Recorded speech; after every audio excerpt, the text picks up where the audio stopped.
కూటమి ప్రభుత్వంపై మాజీ మంత్రి రోజా విమర్శలు గుప్పించారు. ఏపీలో రెడ్ బుక్ రాజ్యాంగం నడుస్తోందన్నారు. తమ తప్పులు కప్పిపుచ్చుకోవడం కోసమే కొమ్మినేని కక్షపూరితంగా అరెస్ట్ చేయించారన్న రోజా రెడ్ బుక్ పాలనకు కొమ్మినేని అరెస్ట్ పరాకాష్ట అని అన్నారు.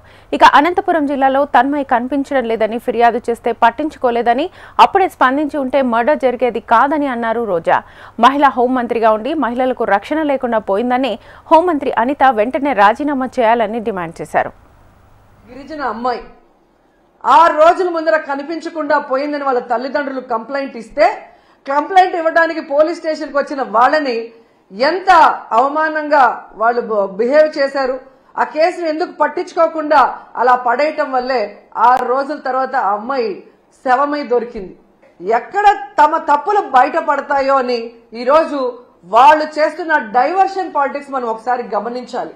ఎందుకంటే ఇదే పవన్ కళ్యాణ్ గారు అధికారంలో రావటానికి ముందు మహిళలకి నేను అండగా ఉంటాను, మహిళలకు ఇబ్బందికరమైన ఏవి చేసినా ప్రభుత్వాన్ని నిలదీస్తాను, తప్పు చేసిన వారిని శిక్షిస్తానని మాట్లాడిన పవన్ కళ్యాణ్ గారు ఈ రాష్ట్రంలో ఎక్కడ మహిళలకు అన్యాయం జరిగినా ఈ రోజుటి వరకు నోరు తెరవలేదు.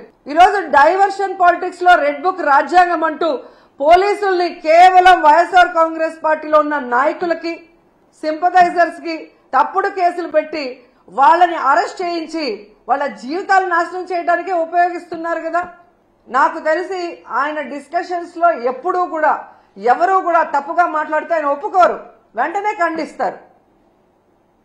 అలాంటి గొప్ప వ్యక్తిని ఈరోజు ఎవరో మాట్లాడిన దానికి తన తప్పు చేయకపోయినా క్షమాపణ కోరిన కొమ్మినేని శ్రీనివాస్ గారిని అరెస్ట్ చేసి సంబంధమే లేకుండా ఎస్సీ ఎస్టీ కేసు పెట్టి ఈరోజు జగన్ గారు, భారతమ్మ క్షమాపణ చెప్పాలి అని చంద్రబాబు నాయుడు, లోకేష్, హోంమంత్రి అనిత గారు డిమాండ్ చేయడం చూస్తుంటే ఈ రాష్ట్ర ప్రజలకి నవ్వాలా ఏడవాలా అర్థం కాలేదు.